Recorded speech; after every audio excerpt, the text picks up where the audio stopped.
எங்க ஃபேமிலி வந்து ஒரு ஃபங்ஷனுக்கு இன்வைட் பண்ணியிருந்தாங்க. அந்த ஃபேமிலில தான் நானும் இருக்கேன் ஓகேங்களா. ஆனா என்னை யாருமே வந்து பர்சனலா இன்வைட் பண்ணல. பட் என் ஃபேமிலில இருக்கிற எல்லாத்துக்குமே பர்சனலா இன்விடேஷன் பண்ணி குடுத்துருந்தாங்க. நான் வந்து என் ஹஸ்பண்ட்ட சொன்னேன், இந்த மாதிரி என்னை யாருமே பர்சனலா இன்வைட் பண்ணல. அவங்க எல்லாத்தையுமே பண்ணியிருக்காங்க. பட் என்னை யாருமே கூப்பிடல அப்படின்னு சொன்னா, நார்மலா ஹஸ்பண்ட் என்ன சொல்லுவாங்க, ஓகே அதனால என்ன பரவால்ல. எல்லாரும் கூப்பிடணும்னு அவசியம் இல்ல. நம்ம போயிட்டு வந்துடலாம் அப்படின்னு சொன்னாரு. நானும் அத அக்செப்ட் பண்ணிட்டு நார்மலான்னு சொல்லிட்டு நெக்ஸ்ட் டே நானும் அவரும் வந்து கார் எடுத்துட்டு கிளம்பி போயிட்டுருக்கோம்.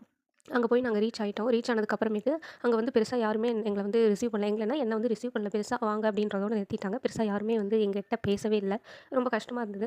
அங்க போயி கொஞ்ச நேரம் கழிச்சு அங்க பேசினதுக்கு அப்புறம் தான் எனக்கு வந்து தெரிஞ்சது, வீட்ல சும்மா இருக்கிற இந்த இவளுக்கு ஏன் வந்து நம்ம இன்வைட் பண்ணணும் அப்படின்னு ஒண்ணு இருந்துச்சு. எனக்கு ரொம்ப கஷ்டமா போச்சு. அவங்க பேசினதுலயே எனக்கு தெரிஞ்சிருச்சு. அந்த மாரி தாட்ல தான் அவங்க பிஹேவ் பண்றாங்க அப்படின்னு எனக்கு என்ன பண்றதுன்னே தெரியல. ரொம்ப கஷ்டமா இருந்தது. அவங்க பேச பேச எனக்கு ரொம்பவே ஹர்ட் ஆயிருச்சு. என்ன சுத்தி இருக்க எல்லாத்துட்டயும் பேசுறாங்க. ஆனா நம்மகிட்ட பெருசா பேசுறதில்ல. ரெஸ்பெக்ட் குடுக்குறதில்ல. அதனால ரொம்பவுமே கஷ்டமா இருந்தது. யாருமே என்ன பெருசா கண்டுக்கவே இல்ல சொல்லப்போனா. இந்த மாதிரி சிச்சுவேஷன்ல ஒரு பொண்ணு ஒரு ஃபங்ஷன்ல இந்த மாரி ஒரு சிச்சுவேஷன் ஹேண்டில் பண்ணும்போது எப்படி இருக்கும் தெரியுங்களா? அது கண்டிப்பா எல்லாருமே ஃபீல் பண்ணியிருப்பீங்க. அதுக்கப்புறமேட்டு தான் நான் வந்து ஒண்ணு புரிஞ்சுக்கிட்டேன் லைஃப்ல எவ்வளோ தான் ஹஸ்பண்ட் கோடி கோடியா சம்பாரிச்சாலும் நமக்கான செல்ஃப் ரெஸ்பெக்ட்ட நம்மளே தான் தேடிக்கணும் அப்படின்னு. நான் வந்து அந்த மாதிரி நடந்த ஒரு விஷயத்த அந்த மாரி ஒரு நடந்த விஷயத்தையே வந்து என்னால என் மைண்ட்லேருந்து எடுக்கவே முடியல.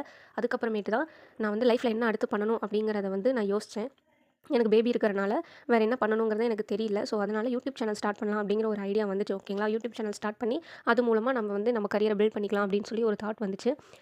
யூடியூப் சேனல் வந்து எப்படி ஸ்டார்ட் பண்ணேன்? இதனால தான் ஸ்டார்ட் பண்ணேன். ரீசன் இதுதான். ஆனா எப்படி ஸ்டார்ட் பண்ணேன் அப்படிங்கிறத நெக்ஸ்ட் பார்ட்ல நம்ம பார்க்கலாம்.